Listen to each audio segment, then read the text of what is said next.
बाद जौन आप लोग कहे इस सच्चाई बा दुनिया के सबके सबसे प्रेम बा, लेकिन ये एगो सच्चाई बा कि जे आई बा ओकरा जाए के बा। सही बात।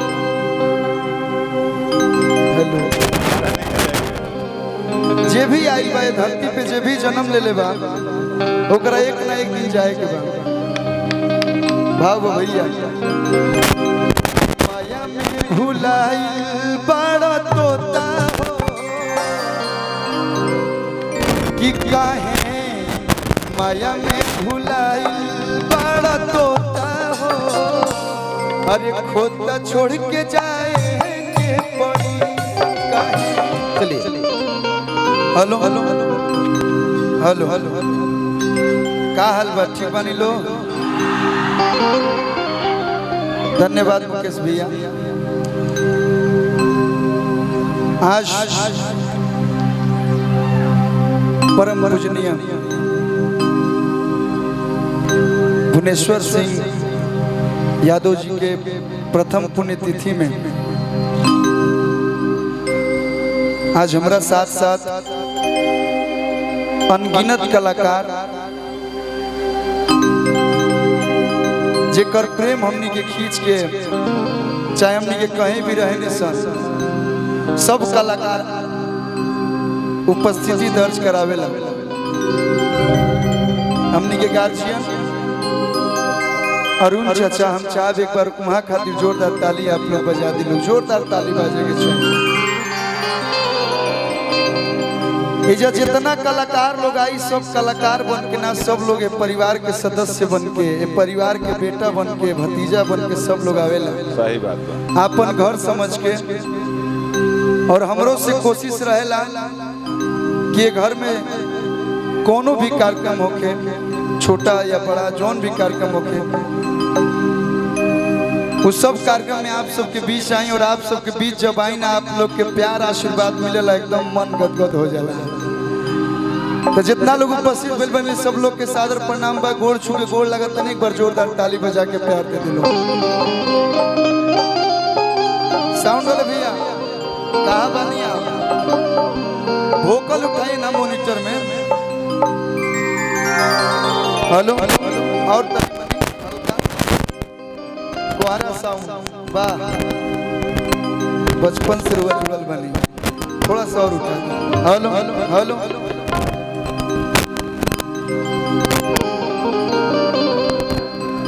बड़ी खुशी होला। पीछे से भाई खाली कर दो। हाँ दीपक गोलू बोला होता है माता हुआ। दीपू भैया के प्रेम, पप्पू भैया के प्रेम, यही से कहा था कि पीछे बात खड़ा रहा लोग।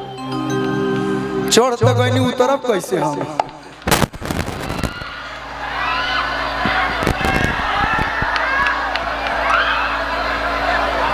हाँ कौन बोलो हो गई हो गई हो गई।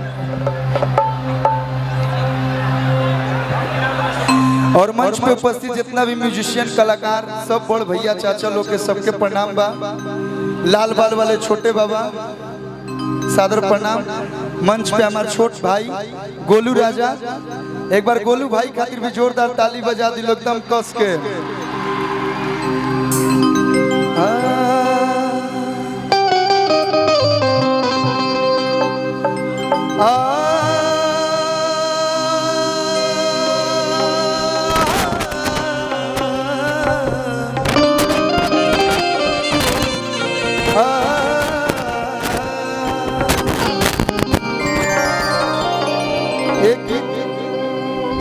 एक बाद जौन आप लोग कहे इस सच्चाई बा दुनिया के सबके सबसे प्रेम बा, लेकिन ये एगो सच्चाई बा कि जे आई बा ओकरा जाए के बा।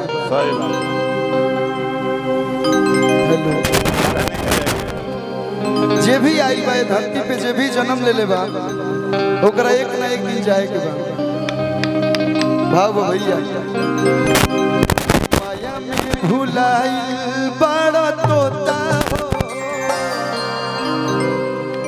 कि काहे माया में भुलाइल बड़ा तोता हो, अरे खोता छोड़ के जाएंगे पड़ी, काहे माया में भुलाइल बड़ा तोता हो, खोता छोड़ के जाएंगे पड़ी। सगरे स्वार्थ खातिर निमन बाउर होता हो,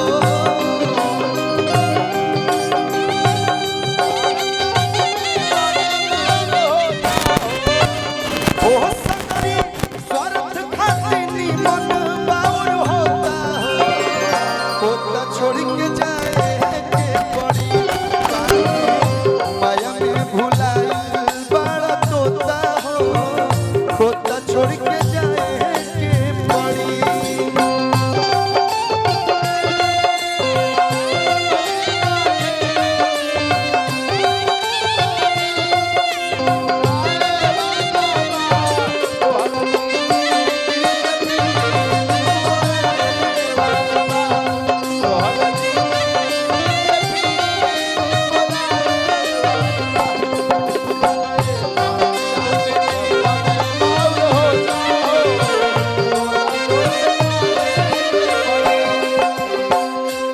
एगो कहावत था कि क्या लेकर आए थे क्या लेकर जाओगे, खाली हाथ आए थे और खाली हाथ जाओगे।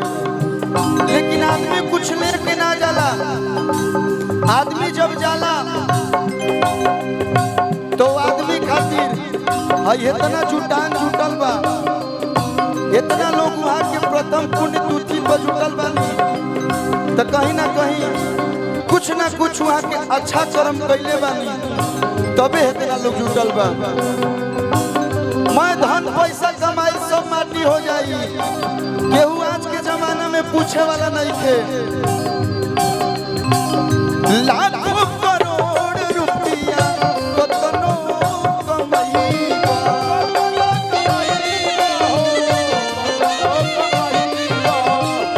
खाना खियाला ना तो काले के जहीबा।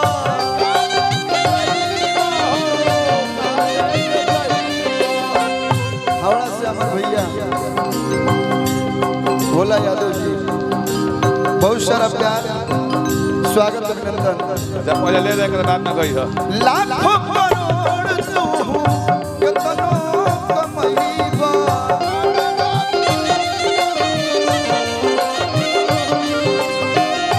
खाना खियाला ना तो काले के जहीबा।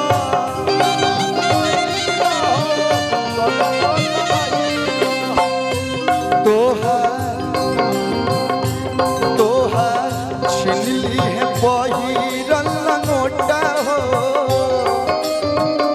वो तोहार छीन ली है पहिरल लंगोटा हो, खोता छोड़ के जाए के पड़ी, काहे माया में भुलाई बड़ा तोता हो, खोता छोड़ के जाए के पड़ी।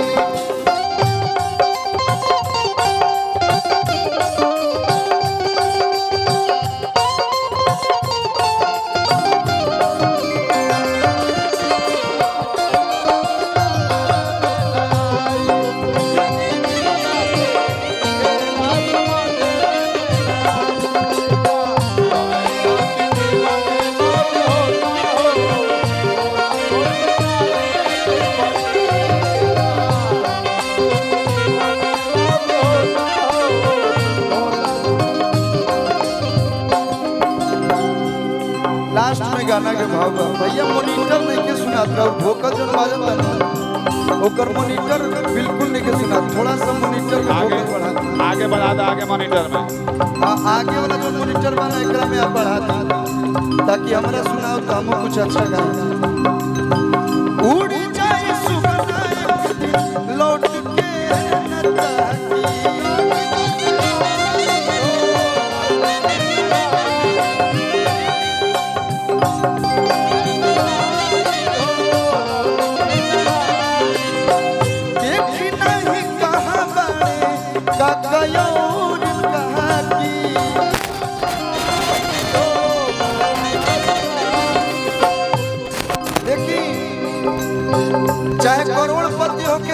विपत्ति होके सब पैसा धइल के धइल रह जाई काहे से भैया राजा रंगू हो के चाहे हर जोता हो राजा रंगू हो के चाहे हर जोता हो तो छोड़ के जाए के पड़ी काहे माया में भुलाई बड़ा तोता हो तो छोड़ के जाए के पड़ी सदरी आजकल दुनिया इतना स्वार्थी हो गई बा केहू खातिर टाइम नहीं खे जब लोग जिएला तब आँखी में गड़ेला लेकिन जब चल जाला आदमी तब लोग कहेला फलानावा बड़ा बढ़िया रहे जियते प्यार लोग ना देवेला लेकिन गइला के बाद लोग बड़ी याद करला सकरी स्वार्थ खातिर निमन बावन होता हो सकरी स्वार्थ खातिर निमन बावन होता हो तो छोड़ के जाए